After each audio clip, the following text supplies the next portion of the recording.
মুক্তপাঠের এ পর্বে আপনাকে স্বাগত। এখন আমরা দেখব কিভাবে একটি ইমেল অ্যাকাউন্ট খোলা যায়। অনেকের বিজনেস কার্ডে দেখবেন ইমেল অ্যাড্রেস লেখা থাকে। ইমেল অ্যাড্রেস সম্পর্কে আমরা সবাই কম বেশি জানি। ইমেলের মাধ্যমে মুহূর্তের মধ্যে বিশ্বের এক প্রান্ত থেকে অন্য প্রান্তে চিঠিপত্র, তথ্য, চিত্র, এমনকি ভিডিও পাঠানো যায়। আসুন আজ আমরা দেখি কিভাবে ইমেল অ্যাড্রেস খোলা যায়। আমরা বিভিন্ন জায়গায় ইমেল অ্যাড্রেস খুলতে পারি, যেমন Gmail, Yahoo mail, live mail ইত্যাদি। আমরা এখন জিমেইলে ইমেল অ্যাড্রেস খোলা দেখব। জিমেইল অ্যাকাউন্ট খোলার জন্য প্রথমেই আমাদেরকে একটি ব্রাউজারে প্রবেশ করতে হবে। এক্ষেত্রে আমরা মোজিলা ফায়ারফক্স ব্রাউজারটি নির্বাচন করছি। আগুনের শেয়াল সম্বলিত একটি লোগো, তাতে ক্লিক করে কিবোর্ডের এন্টার বাটনটি চাপলেই মোজিলা ফায়ারফক্স ব্রাউজারটি খুলে যাবে।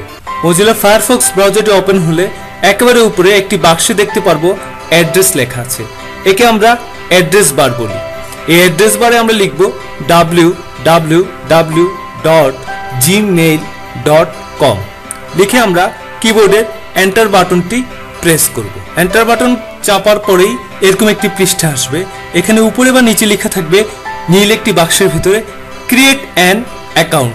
এখানে ক্লিক করলে আরেকটি পৃষ্ঠা আমাদের কম্পিউটারের মনিটরে আসবে। সেই পৃষ্ঠাটি পূরণ করলে আমাদের একটি জিমেইল অ্যাকাউন্ট হয়ে যাবে।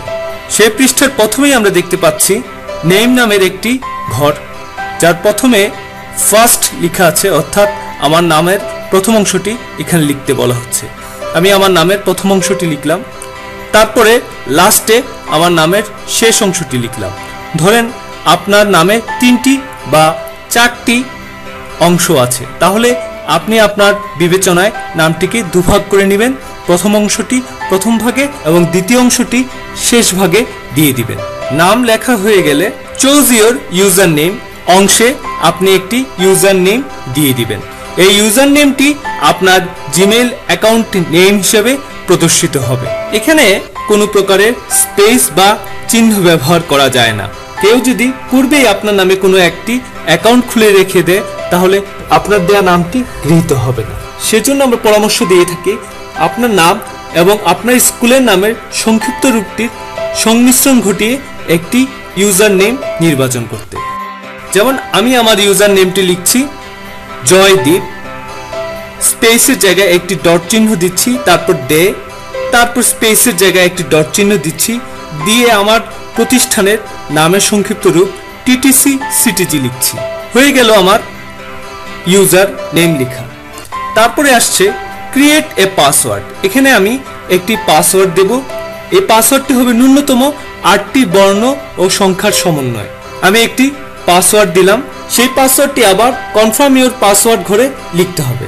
পাসওয়ার্ড লেখা হয়ে গেলে বার্থডে অংশে গিয়ে আপনার জন্ম তারিখটি নির্বাচন করে দিন। যেমন আমি এখানে আমার জন্ম তারিখটি নির্বাচন করছি। প্রথমে আমি আমার মাস নির্বাচন করলাম, তারপর দিন, তারপর বছর। পরের ঘরে এসে জেন্ডার। এই জেন্ডার অংশে আমি আমার লৈঙ্গিক পরিচয় নির্ধারণ করে দিচ্ছি। যেমন আমি এখানে মেল নির্বাচন করে দিচ্ছি। তারপরে আপনার ফোন নাম্বারটি লিখুন। ইয়োর কারেন্ট ইমেল অ্যাড্রেসে কিছু না লিখলেও চলবে। স্কিপ দিস ভেরিফিকেশনে পাশের ঘরে ক্লিক করলেই এই ঘরটি পূরণ না করলেও আপনাদের চলবে। I agree to the Google terms and services and privacy পলিসির পাশের বাক্সটিতে ক্লিক করুন। তারপর নেক্সট স্টেপে ক্লিক করুন।